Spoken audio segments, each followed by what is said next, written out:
Main అందరికి problem ఎక్కడ వస్తుందంటే సార్, ప్లాట్ బాగుంటుంది, రిజిస్ట్రేషన్ లేట్ అయిపోతూ ఉంటుంది, చాలా మందికి వాళ్ళు కొన్ని రీజన్స్ తో డిలే చేస్తూ ఉంటారు. సో ఇక్కడ అప్పుడు కొంచెం ఇన్సెక్యూర్ గా ఉంటుంది చాలా మంది చాలా, customers కి. ఎందుకంటే ఇట్స్ లాక్స్ అమౌంట్ కాబట్టి. సో ఆ రిజిస్ట్రేషన్ పాయింట్ అనేది మీరు ఎలా రిజిస్ట్రేషన్ తీసుకొస్తారు? మాది ఎన్ఆర్ఐ ప్రాజెక్ట్స్ అంటేనే registration, spot registration madam. Wow, super. ఈ రోజు మనం ఫుల్ పేమెంట్ చేస్తే రేపు డ్రాఫ్ట్ రెడీ చేయటం, ఎల్లుండే రిజిస్ట్రేషన్ చేయటం, అది రెగ్యులర్ గా జరుగుతూనే ఉంది. సో ప్రాజెక్ట్ హైలైట్స్ అయితే మాకు అసలు చాలా చక్కగా కనిపిస్తున్నాయి కదా మ్యామ్. రోడ్స్ గానీ మనకు ఫస్ట్ ఇది మనం బీటీ రోడ్ అనుకున్నాం మేడం. సరే ఎంత మంచి వెంచర్ మనకి హైవే కస్టమర్లకు ఇస్తున్నాం, అయితే అయింది 50-60 లక్షలు ఎక్కువ అవుతుంది కానీ సీసీ రోడ్ ఇద్దామని చెప్పి మొత్తం సీసీ రోడ్ చేపిస్తున్నాం. 40-33 feet 40-33 roads, underground drainage ఉంది, మనం ఎలక్ట్రిసిటీ ఆల్రెడీ 6 o'clock ఆటోమేటిక్ లైట్లు వెలుగుతాయి. సో ఇది కూడా సార్ విల్లా ప్రాజెక్టే కదా?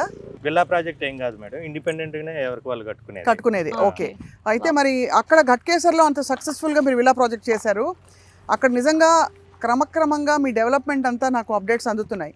నేను ఫస్ట్ వచ్చినప్పటికీ, సుమన్ టీవీ వచ్చినప్పటికీ, తర్వాతకి చాలా బ్యూటిఫుల్గా చేశారండి అసలు.